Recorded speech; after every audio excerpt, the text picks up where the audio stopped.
I actually think this will work. Hopefully. She on Skype, is it? Nope, I have a YouTube channel now because I got I got to read out loud for proofs, like a proof quote for my class. Are you recording directly to YouTube? No. I mean, I have to like punch a button and all, but pretty much. Okay. Bottom right.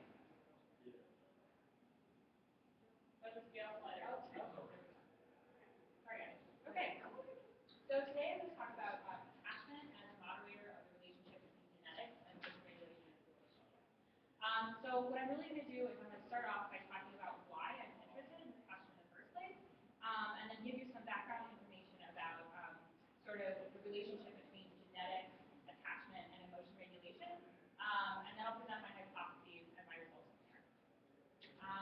Okay, so why am I interested in the development of emotion regulation? Well, if you think about it, the failure to properly regulate negative emotions like sadness and fear are pretty much the core manifestations of the two most common psychological disorders that are anxiety and depression. And so if we can understand how emotion regulation and dysregulation develop, we can potentially create more effective and better interventions for these things. So the neural systems underlying emotional regulation overlap with the systems that regulate stress reactivity. We've talked a lot today about the HPA axis and the autonomic nervous system. And a lot of the research that looked specifically at emotion regulation or looked at differences between people who are clinically depressed and anxious, the regions that pop up over and over again are the prefrontal cortex and the amygdala. And the prefrontal cortex and the amygdala are both responsible for regulating the HPA axis. So throughout this kind of introductory section, I'm sort of going to switch back and forth a little bit between talking about emotional dysregulation and stress physiology dysregulation. I recognize that they are two separate systems, but there's a lot of data that suggests that they might develop together and develop together in very interesting ways. And so how do you get to emotional dysregulation? There's really three primary ways. You can have sort of innate predispositions like genetics, you can have environmental experiences, or you can have interactions with people. So I looked at two different genes, one called SKPP5, one called the mu opioid receptor. SKPP5 is a protein that's involved in the regulation of GR receptors. GR receptors are responsible for stopping the stress response. So when your cortisol level gets too high, your GR receptors kick in, and your cortisol or your HPA axis response stops. And so we see a lot in clinical depression that this GR response isn't working so well. The mu opioid receptor is part of the opioid system, which also downregulates the HPA response, especially in social contexts. And opioid binding is also altered in depressive individuals. And then we also have evidence that genetic variation in both the SKPP5 gene and the OPRM gene are related to HPA axis dysregulation, but they're not related necessarily to depressive or anxious symptoms. So there's another component that's involved. There's also social experience. So that's where attachment comes in. And we know that infants require effective feedback for understanding and regulating their internal environments, especially very early in life. And then lack of sensitive caregiving can lead to increased cortisol and heart rate reactivity. And so a theoretical model for understanding the effect of sensitive and insensitive caregiving on later emotion regulation and reactivity is a theory called attachment theory. And I don't really have time to go into the specifics today, but I'm going to kind of give you the quick and dirty version. So the idea is the relationship between the parent and the child in the first years of life forms an internal working model that then the child then relies upon to understand relationships and emotions throughout the rest of their life. So if you have a responsive caregiver, the child can develop a secure base, and that means that they're comfortable with emotional distress, so they know their caregiver can come and resolve it. And then they learn that they can resolve their own distress. But if you have an inconsistent or rejected caregiver, you can't rely on your caregiver to help you regulate your emotions. As I said earlier, that effective feedback is really important for learning to regulate your stress reactivity. And so these kids have to develop alternative strategies for regulating themselves. They can't rely on their caregiver. And so these alternative strategies are what's called an insecure attachment. And so we see that insecurely attached children and infants, children, and adults all show changes in cortisol reactivity and also autonomic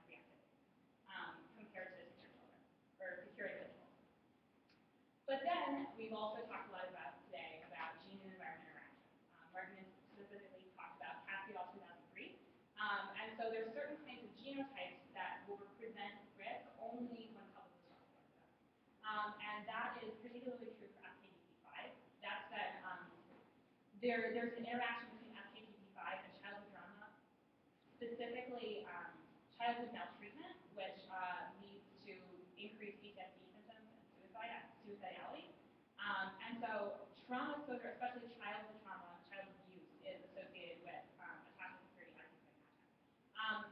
And there hasn't been very much done with OPRM1. But the advantage of looking at attachment security is that you sort of have the effects of the abuse on the internal working model. And you can also then look at a wider range of normative, optimal and suboptimal parenting behaviors, not just extreme cases of child abuse.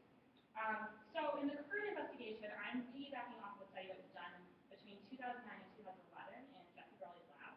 They brought in 127 parent-child dyads to children between 8 and 12 years old, and they looked at attachment classification and physiological reactivity. And then for my thesis, I'm following up, 2-3 years later, depending on when the kids came in, and I collected genetic data. I looked at anxiety and depression symptoms at the second time point, and I also looked at parent-reported emotion regulation. So from that, then you can better understand some of my hypotheses. I had 5. We're only really going to talk about hypothesis 1 and hypothesis 5 today because of time constraints.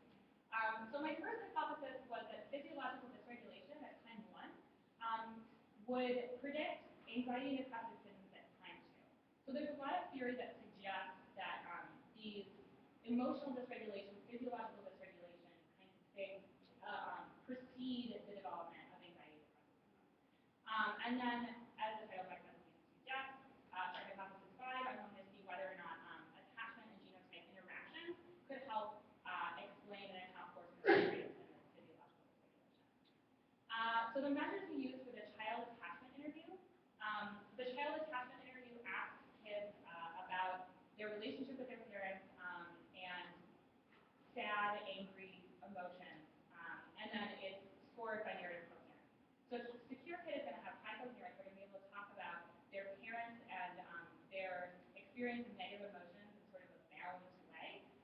And then kids who are insecure are not going to be able to do that. So either you have kids who completely deny they have any negative emotions, they say that their relationship with their parents is perfect, but then they can't support examples, or you have kids who become so overwhelmed by talking about feelings and negative feelings that they can't keep the interview in mind. And so they're low coherence. And then our stressful emotion task that we looked at was called the vulnerability vignette paradigm, which was developed by Jessica Brawley. So we had kids think about situations where they felt sad, afraid, hurt, sick, or neutral. And we took cortisol before this paradigm, and directly after this paradigm, and 15 minutes later. And during this paradigm, they were hooked up to heart rate stuff. And the measure of autonomic reactivity that we use today is called RSA. And so RSA can be a little bit complicated, but all you need to know is that a decrease in RSA, a smaller RSA, so less heart rate variability, is equal to greater regulatory power. And so typically, that means more dysregulation, although, as I will mention later, that's not always the case. So my first hypothesis was actually supported in some very interesting ways. These are the results of some regressions that I ran. So we were predicting the time 2 symptoms here, controlling for age, gender, and time 1 symptoms. And these are residual measures of RSA controlling for baseline RSA and for the order of the vulnerability paradigm. So we found that decreased RSA when kids were thinking about being afraid predicted later parent report measures of emotion regulation. We found that decreased RSA when kids were thinking about themselves in neutral situations predicted later anxiety symptoms, and that both decreased RSA when kids were thinking about themselves as sad and decreased cortisol directly after that time point, that second time point, predicted depression symptoms. So that's really interesting, right? So I'm going to spend a little time talking about these results, even though it doesn't have anything to do with attachment or genetics. So the children are now 9 to 15, and so that really corresponds with the onset of anxiety and depression. And there's not a lot of longitudinal studies that have been able to look at physiological dysregulation to predict these kinds of symptoms. And so we also see an independent contribution of cortisol and RSA for these depressive related at all. And we also see that decreased RSA might mean different things in different contexts, because we see decreased RSA with a phrase with a positive outcome of increased emotion regulation. So that really calls into question like the way that we interpret RSA sometimes. And then we also see the decreased cortisol with decreased depression, which suggests not a cortisol reactivity response, but a cortisol suppression response, which we see a lot in types of depression. So then I'm going to skip to hypothesis 5. And we did see a significant attachment type genotype reaction to predict the last cortisol time, which is sort of, it makes sense because SKBP5 is sort of downregulating the HPA axis response. So changes in cortisol at that last time point would be consistent with this downregulation. And so this is what the graph looks like. It's only for CC SKBP5 group, which is our risk gene. It's marginally significant if you take out the data point. We only had 5 kids who were CC, which is really interesting that we can find an interaction effect of that individual. But this is potentially a different direction than you would expect, right? Because you see high narrative coherence, these are really secure kids, show a smaller decrease in cortisol. So again, this is consistent with what we saw with the depression. It's not necessarily cortisol reactivity, it's that blunted cortisol response that seems to be related to these risky alleles.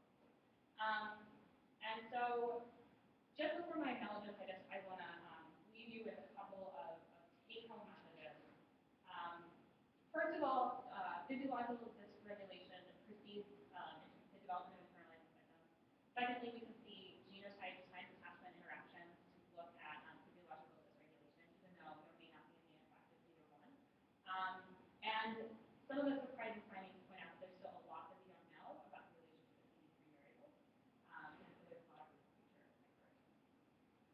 Oh, and I just want to thank Jesse Borelli, Eric Nermi, who did my genotyping, Hannah Rasmussen, who got me data collection, everyone who helped out.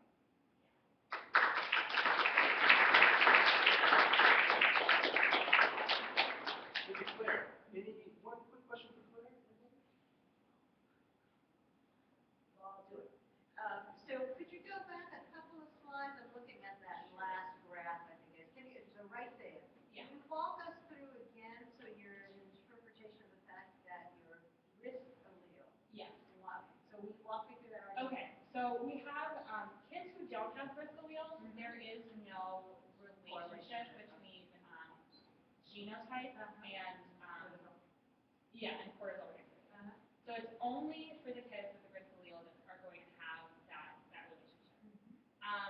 And so the expected effect that I was thinking first was that you would see an increased reactivity for kids who are like at risk, right?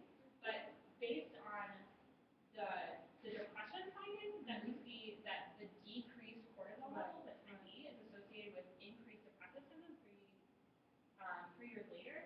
That potentially it's the decrease in cortisol, which is sort of the risky phenotype.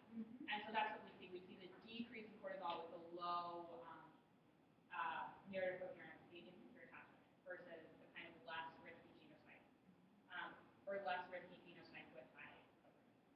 Richard wants to tag How many? the second question. So how many kids in that group? There's 5. There's 5 total? Yeah. I think that the sample size for this is like about 23 or so. So when you take out this data point, this instead of being 0.003 becomes like 0.01. So it's still marginally significant.